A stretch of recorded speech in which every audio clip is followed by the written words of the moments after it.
Hey friends, I have some frugal wins and some kind of frugal fails for you today. Let's jump into them. Okay, first off, I tried making cold brew coffee for the first time and it went pretty well actually. I have a pitcher that was given to me and it has one of those little things inside where you can put fruit and stuff, and it has a mesh, and so I figured out that that would be a really easy way to make cold brew coffee. So I just put the grounds in there, filled it with water, set it in the fridge over the night, and then added some ice and some creamer and some stevia in the morning, and it was awesome. So I had a whole pitcher of that. The fail associated with that is that I didn't drink the whole pitcher, and it's only supposed to be good for about a week. So, and I'm kind of not looking forward to cleaning it out. But yay, cold brew coffee versus, you know, they sell it in stores, the concentrated kind, and it's so much money. It's a crazy amount of money. Even at Aldi, it's like $6 when you can make it yourself. It's just, you steep coffee and then either filter it or have something in it to filter. So I think I'm gonna do that again, and I will actually like make it so I actually use it all, because it's a waste if you don't. So next up, I did a free cardio dance class at a local gym that my work, Texas A&M, has a partnership with. I actually took one class this week and one class last week that I forgot to mention. So I had to work late one night, so I didn't get to go on the other day. But either way, that's 2 more free classes in the bank, which were awesome and made my booty hurt, but it'll make my booty look better. So there's that. All right. Next up, I went on 2 excellent and completely free dates, which was awesome. Texas A&M was having their equestrian club. Dang it, what's that game where you their polo club. They have a polo club because they're fancy. I don't know how those where I'm from. I don't know if there are any polo clubs in Mississippi, at least not where I ever was. Anyway, their polo club was having a free come ride a horse session, and a ton of people showed up, but me and Jacob went and we got to ride horses around. We even got to canter a little bit, and it was fun. I haven't ridden a horse since I was a kid, and these horses were massive. So we didn't play polo, we just tried to stay on because they were massive horses, but it was so much fun. Like, I haven't had that much fun in a while, and all the horses were really, really sweet. They let me pet their little noses. They're just sweet babies. All right, and then the next day we went to a local kolache festival, and if you don't know what a kolache is, there are actually 2 different kinds. It's generally like a baked pastry with either meat or in it or fruit on it. Now, when I lived in Louisiana, the kolaches down there were generally kind of like a pig in a blanket type situation of bread with like jalapenos and cheese and like a little sausage inside. Here, more popular are the fruit kolaches, which I'd never actually heard of before, and they're more like a little tart with a bread on the bottom and then fruit on top.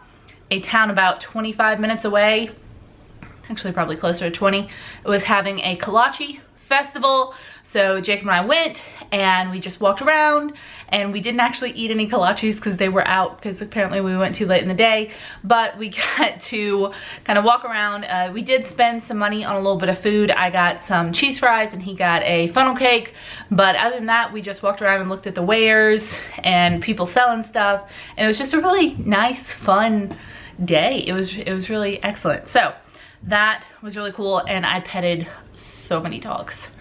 So many people brought their dogs out. I was so regretting not bringing this bed upsetting, unmaking mess. You see what she does, right? She tamps down the pillows to give herself a little throne. And I come back and there's dog hair on my pillows. Yeah. Anyway, I didn't bring her because I didn't know it was a dog-friendly festival, but I will for next year. But yeah, I petted all the dogs. It was awesome. All right, moving on to the fails. Okie dokie. One night I overspent on dinner because I didn't make a plan. I didn't pull anything out of the fridge. I had tons of stuff in the freezer. Lately, I've been kind of careful about not putting stuff in my fridge to defrost out of the freezer, just because sometimes, you know, plans change and I'll get invited to go somewhere. But I also can't like immediately defrost something and I get hungry when I come home. So I just ate out instead. that wasn't fun. I already said I didn't drink all the cold brew coffee. Oh, and here's the other one. All right, if you guys remember my saga last week about having to spend $650 on car repairs, $400 was scheduled maintenance. There was a PCV valve that was going bad and leaking a little bit of oil, and a couple other things that I honestly can't remember. I do have a receipt for it. And they told me a little while back that I needed to get it done, so I saved up the money, and then I went and got it done. While it was there, and you guys can see last week's 5 Frugal Things video if you want, they said that I had a wheel well that was about to, essentially one of my tires was about to fall off. It really needed to happen. So I went ahead and like, yeah, I would prefer for my tire not to fall off. Let's go ahead and pay the extra $250 to get this taken care of. So that was Friday, and then on Saturday my check engine light came on. I put my foot on the gas at a stoplight, and it was like kind of hesitating a little bit, and they didn't let me go, but the check engine light came on. It stayed on all weekend. First thing Monday morning, I bring it back over. I'm like, hey, is there any chance you guys maybe like hit something, or is something didn't like screw on all the way because it's freaking out now? And you know, and they checked it, and they were like, no, 3 of your 4 cylinder engine cylinders have gone bad or are going bad, and also you need to replace all of your spark plugs, and that's gonna be $500.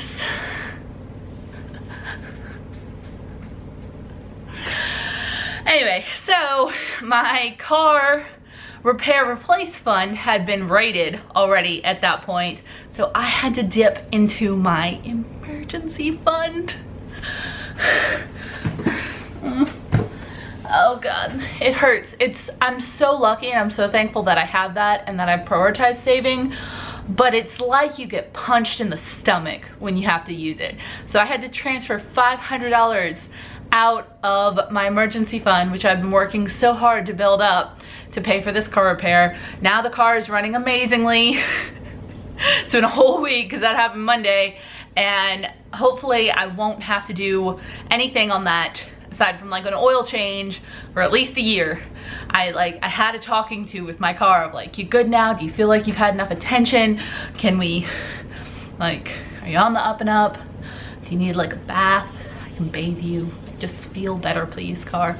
And it and I have come to an agreement. It feels pretty good now after I spent $1,200 on it. So that, once again, and I had a comment on a post I made on Instagram and Facebook saying, you know, showing that I had to transfer out of my emergency fund. Someone was like, why are you putting this much money into a car that isn't worth that much? Well, my car is 10 years old. I've had it for a few years now, and it hasn't really had any major maintenance issues. I've had to replace a belt, I've had to replace a battery, and you know, I haven't even had to replace the tires on these things.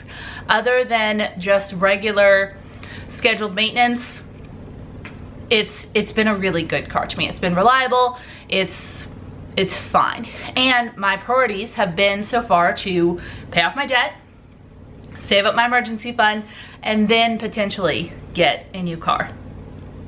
All that said, if I break down $1,200 into, say, something that I had to pay for on a monthly basis, like a car note, $100 a month, you can't get a car for that. So I'm still very, very happy. And yes, we can discuss the logic and all of that in the comments, but I'm very, very happy that I do have a car that I paid cash for, that I take care of, that runs well most of the time, and yes, occasionally has to have some maintenance.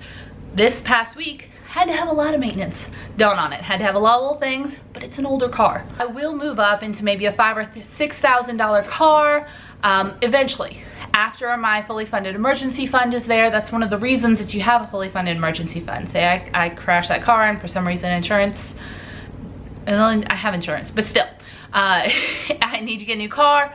I have that money there, but I'm not going to raid that just to get a new car when I have a car that works and runs well. Cars cost money. That's just part of life. I even put a little bit of money aside every single month for future car repair and eventually to replace it. Now, I had to use pretty much all of that this past month over these repairs, and it's just fine. It's just gonna be fine. So Now, if it becomes a problem where something's giving out on that car every single month, then yeah, I might have to start thinking about replacing that sooner rather than later. But I think it's going to be fine for now. I had them do a thorough inspection. There were just some things on it that were getting a little old and needed to replace. It does have 160,000 miles on it. So, all that said, hopefully car troubles are gone for now, and I'm incredibly lucky that I had the emergency fund set aside that I could raid if I needed to, because a working car is part of my everyday life. It is part of my needs. So finally, let's talk congratulations. Okie dokie. So Christina Roberts paid off her first credit card, woohoo! And Andrea Haley paid off her first student loan, pound it. Kimberly is debt free! Yes! Oh, I'm so happy for you, Kimberly. Congrats on paying off your mortgage early. Okay. Karen Bearclow paid off a credit card, whoop! Tim, a fellow YouTuber, finished baby step 1. Yeah, dude. And Lydia Sylvia made her first budget. Girl, that is the very first step to getting control of your financial life, and I am very happy for you and very proud of you. Stick with it. It's gonna take a few months to get that in your life kind of into sync. So, tell me, please commiserate about all of your car woes. Have you ever had to drop like $1,200 in car repairs? Because that wasn't fun for me. Like, that made me rethink every other purchase that I've made this month, essentially, even though all of the money to do that came from savings. So, some dedicated savings, some undedicated savings, but still. Also, please let me know your money milestones and your frugal wins and fails of the week. And as always, if you told me one of your money milestones and I never got to it, please tell me again. I get a lot of comments and sometimes they slip through even though I try my hardest. So just tell me again so I can give you your shout out, because I want to give you your shout out and celebrate with you, because you guys are killing it. So I will see you guys next time. Please like this video and subscribe if you made it all the way to the end, because what? And stay tuned for this clip of Rory farting while I'm trying to film. Bye. So now eventually I will move up into a slightly better car, maybe a $5,000-$6,000. That was Rory. She seems pleased with herself.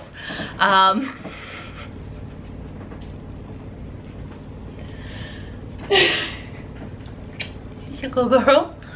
Do you feel better? I had salmon last night for dinner, and I gave her the skin, the bottom, and because it's supposed to be good for them, it's supposed to be good for their coats, but I think it gave her the toots because she's been doing that since last night. You gonna be the toot? She doesn't seem to mind. Okay.